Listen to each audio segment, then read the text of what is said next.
நீங்கள் சுகருக்கு மாத்திரை மட்டும் சாப்பிட்டுட்டு இருக்கீங்க அப்படின்னா இந்த வீடியோ நீங்கள் கண்டிப்பாக பார்க்க வேண்டாம். ஏன் அப்படின்னா இன்னைக்கு நிறைய பேர் இருக்கக்கூடிய பெரிய மூட நம்பிக்கை என்ன தெரியுமா?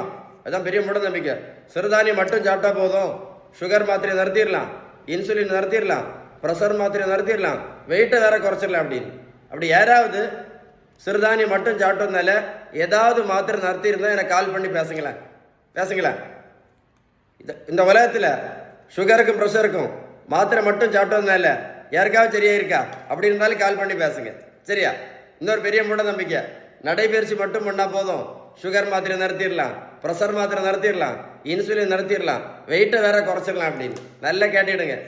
1 கிலோமீட்டர் நடைபயிற்சி பண்ணினா கூட 40லேருந்து 50 கேலரி மட்டும்தான் எரிக்க முடியும். அதனால் நடைபயிற்சி மட்டும் பண்ணி எந்த மாத்திரை நிறுத்த முடியாது, வெயிட்டு கண்டிப்பாக குறைக்க முடியாது. புரிஞ்சுதா? இதுதான் இப்போ ரொம்ப ஃபேமஸ். இப்போ ரைஸ் சாப்பிட்றதுனால தான் சுகருக்கு மாத்திரை போடுறோம், ரைஸ் சாப்பிட்றதுனால இன்சுலின் போட்டுட்டு இருக்கோம், அப்படி தானே? அதுதானே நமக்கு நம்பிக்கை. நல்லா கேட்டுடுங்க. சரியா?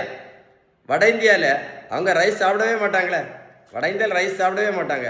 வட இந்தியாவில் எத்தனை பேர் சுகருக்கு மாத்திரை போடுறாங்க, எத்தனை பேர் இன்சுலின் போட்டுட்டு இருக்காங்க? கமெண்ட்ஸில் எழுதுங்க சார். இப்போ ரொம்ப ஃபேமஸ் என்ன தெரியுமா? முக்கரட்டை கீரையும் சிறு குறிஞ்சான் பொடி தான் இப்போ பயங்கர ஃபேமஸ். அப்படி தானே? ட்ரெண்டிங் அதுதான். அப்புறம் வெந்தயம் ஆவாரம் போல ஓல்டு பழைய ட்ரெண்டு. அப்புறம் கொய்யா இலை, மாங்காய் இலை, கிரீன் டீ இதெல்லாம் பழையது. கரிஞ்சீரகம், கருவேப்பிலை, நெல்லிக்காய் ஜூஸ், நாவல் பழம், இது எல்லாமே நல்லது தான். நான் என்ன கேட்குறேன்னா, இதெல்லாம் சாப்பிட்டதுனால யாராவது சுகர் மாத்திரை நிறுத்தியிருக்காங்களா? இல்லை யாராவது பிபி மாத்திரை நிறுத்தினாங்களா? இல்லை யாராவது தைராய்டு மாத்திரை நிறுத்தினாங்களா? இல்லை யாராவது கொலஸ்ட்ரால் மாத்திரை நிறுத்தினாங்களா? இல்லை யாராவது இன்சுலின் நிறுத்தினாங்களா? சுகருக்கு ஒரே ஒரு மாத்திரை சாப்பிட்டு இருந்த சுகர் பேஷண்ட்டு இப்போ 3 மாத்திரை சாப்பிட்டுட்டு இருக்காங்களா? சுகருக்கு மாத்திரை மட்டும் போட்டுட்டு இருந்த பேஷண்ட் இப்போ இன்சுலின் போட்டுட்டு இருக்காங்களா?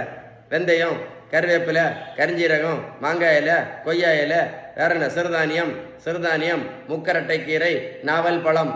நல்லா கேட்டுக்கிடுங்க. மருத்துவத்தில் உள்ள ஸ்டாண்டர்ட் புத்தகம் ஹாரிசன். இந்த புத்தகம் என்ன சொல்லுது அப்படின்னா, சுகர், ப்ரெஷர், கெட்ட கொலஸ்ட்ரால், ஃபேட்டி லிவர், பித்தப்பைக்கல், உடல் பருமன், பிசிஓடி, பிசிஓஎஸ், பல்கி யூட்ரஸ், இதுக்கு எல்லாத்துக்குமே அவங்க சொல்லக்கூடிய ஒரே ஒரு ட்ரீட்மெண்ட் பேலன்ஸ் டயட் மட்டும்தான். அது மட்டும் இல்லை.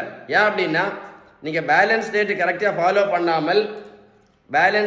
பண்ணாமல் மாத்திரை இன்சுலினும் மட்டும் போட்டுட்டு இருந்தீங்கன்னா எந்த நோயும் கண்டிப்பாக குணமடையாது அப்படின்னு இந்த புத்தகம் தெளிவாக சொல்லுது. அதில் கைண்ட் ரிக்வஸ்ட்டாக சொல்கிறேன், இந்த வீடியோ கண்டிப்பாக என்ன பண்ணுங்கள், லைக் பண்ணி உங்கள் ஃப்ரெண்ட்ஸுக்கு ஷேர் பண்ணி கொடுத்தீங்கன்னா நிறைய பேருக்கு யூஸ்ஃபுல்லாக இருக்கும். உங்களுக்கு ஏதாவது சந்தேகம் இருந்தால் கமெண்ட்ஸில் GOOD குட் டைப் பண்ணுங்க, கண்டிப்பாக ரிப்ளை பண்ணுவேன். வீடியோ கண்டிப்பாக உங்கள் ஃப்ரெண்ட்ஸுக்கு ஷேர் பண்ணி கொடுங்க, சேவ் பண்ணி வைங்க. ஓகேவா?